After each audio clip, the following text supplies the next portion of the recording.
सत्ता पे बने रहने के लिए उनको क्या क्या पापड़ बेलना पड़ा, एसआईआर के नाम पे किस तरह से धोखाधड़ी षड्यंत्र रचना पड़ा। और आप देख रहे हैं ना किस तरह का खेल हुआ है। ये चुनाव आयोग अपने आप से जब आईना में शकल देखता होगा तो अपने आप से जब बात करता होगा तो समझता होगा कि मैं क्या खेल खेल रहा हूँ। आईना कभी झूठ नहीं बोलती है और पूरी आवाम जो जनता मालिक है उससे तुम बच नहीं पाओगे कोई भी। किस तरह से झूठ करके षड्यंत्र रच के सत्ता पे काबिज होना, इनकलाब जब आएगा ना तो धूल में मिल जाओगे।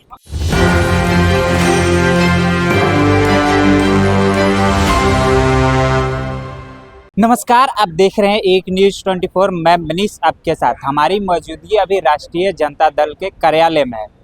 हमारे साथ खास बातचीत करने के लिए अशोक महतो की पत्नी अनीता महतो जी हैं। देखिए क्या कुछ कह रहे हैं, सुनिए पहले उनके बयानों को। सरकार सजग नहीं है वो सवाल है आपका, ठीक है।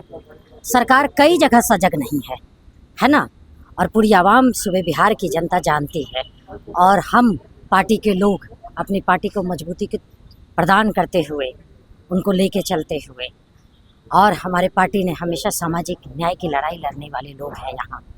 इसलिए हम लोग माताओं बहनों के, जो बेटियों के, जो इज्जत के भूखे लोग हैं समाज में चंद मुट्ठी भर, और उसको संरक्षण देने वाले, पोषण करने वाले जो सत्ता पर बैठे हुए लोग हैं, उनको सिर्फ आईना ही नहीं दिखाएंगे, सत्ता से बेदखल करने के लिए हैं।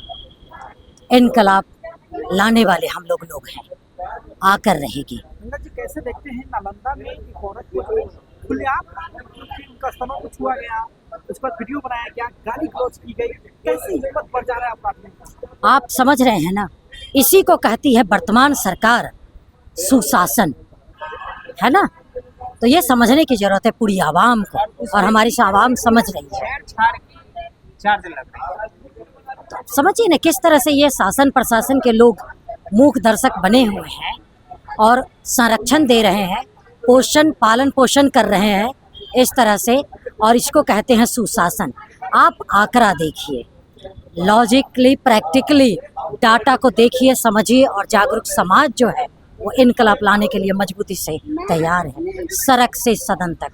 जैसे अपनी के मामला में आप लोग सड़क से सदन तक मतलब धरना प्रदर्शन किया, आक्रोश मार्च निकाली, क्या इस मामले को लेकर राजद की तरफ से आक्रोश मार्च निकाला जाएगा? मैंने बलात्कार की घटनाएं जो हमारी बहनों पे, बेटियों पे हो रही थी पूरे बिहार में, तो मैंने 2025 में 2 अप्रैल से 11 अप्रैल तक मैंने पैदल मार्च किया था महीखंड, पूर्णिया के महीखंड में। जो एक काजल बेटी, जो धार्मिक समाज की बेटी थी, उनको लेकर मैंने मार्च किया था। उसमें सभी समाज के लोगों, बहुजन समाज की बहन बेटियों के साथ जो इज्जत आबरू के साथ खिलवाड़ हो रही थी, उनको न्याय दिलाने के लिए मैंने पैदल मार्च की थी।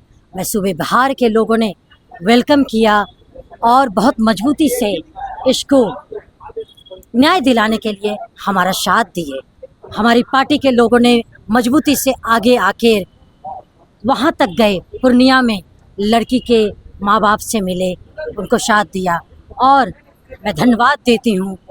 और न्याय लड़ने के लिए हम लोग राज्यपाल को, उनका न्याय दिलाने के लिए जो राज्यपाल को हमने ज्ञापन सौंपा, अभी तक न्याय नहीं मिला है।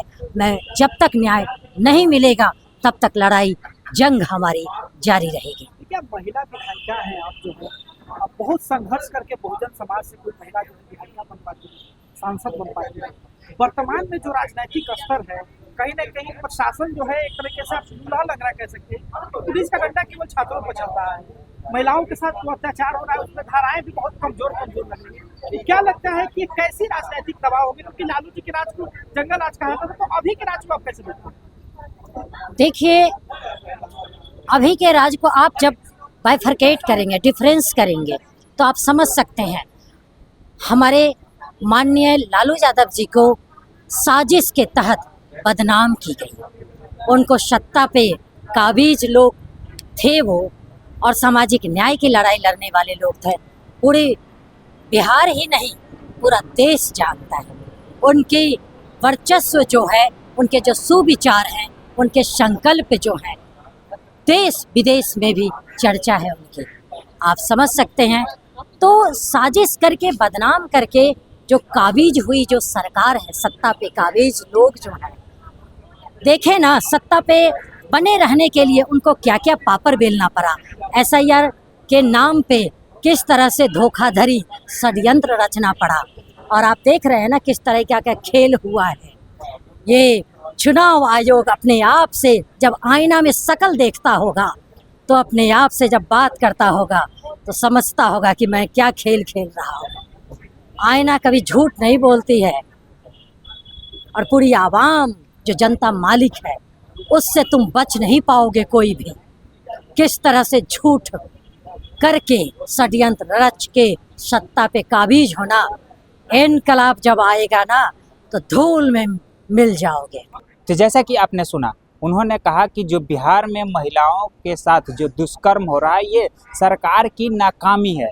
उन्होंने यह भी कहा कि पुलिस प्रशासन की इसमें मिलीभगत है और उन्होंने जो बिहार में NDA की जो जीत है उस पर भी तंज कसते हुए नजर आता है। ऐसे ही तमाम खबरों के लिए बने रहें एक न्यूज़ 24 के साथ। धन्यवाद।